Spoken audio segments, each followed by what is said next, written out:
Do you anticipate maintaining the current Fed rate through the next year? No, I wouldn't say that at all. What I've said here, and I'll go right to the actual language, is that we see the current stance of monetary policy as likely to remain appropriate as long as incoming information about the economy remains broadly consistent with our outlook of moderate growth, a strong labor market, and inflation near our symmetric 2% objective. So that's a very data-dependent statement. We do think monetary policy is in a good place, but we're going to be watching very carefully incoming data, and if developments emerge that cause a material reassessment of the outlook, then we'll act appropriately. Context, context, context. Thank you. I appreciate it. With that, I yield back. Representative Byer.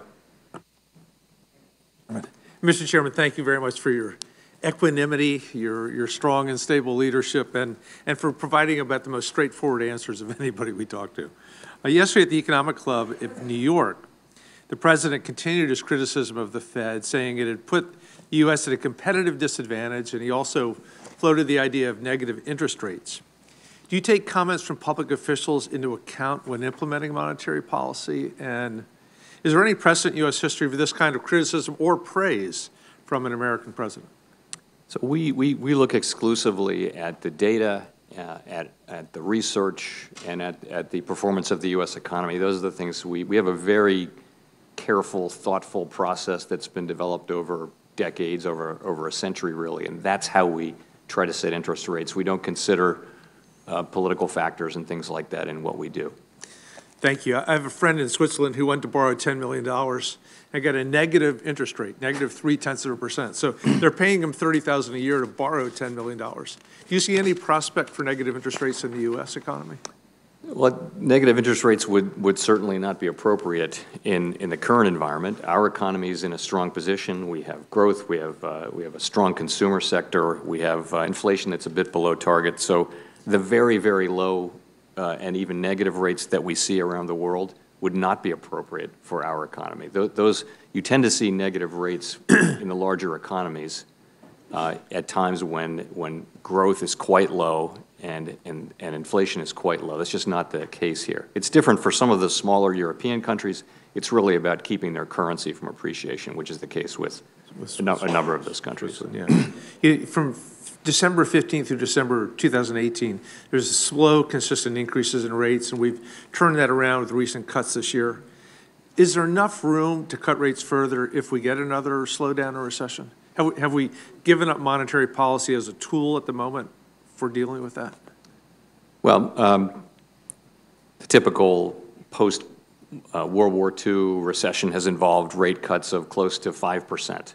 The current federal funds rate is in the mid-150s, so we're well short of that, 1.5%. So I think it's a fact, not just in the United States, but around the world, that central banks are going to have less room to cut in this new normal of lower rates and low inflation.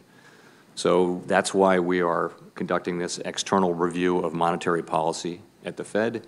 We're looking for ways to make sure that we have the tools to do what we're assigned to do by you, which is achieve maximum employment and stable prices even in downturns. And that's what we're going to be doing. I will say also, though, that fiscal policy is often part of the answer, often a big part of the answer when there's a severe downturn, and we would certainly look for that to be the case if needed. Thank you again by bringing up the challenge that the public debt faces all of us here.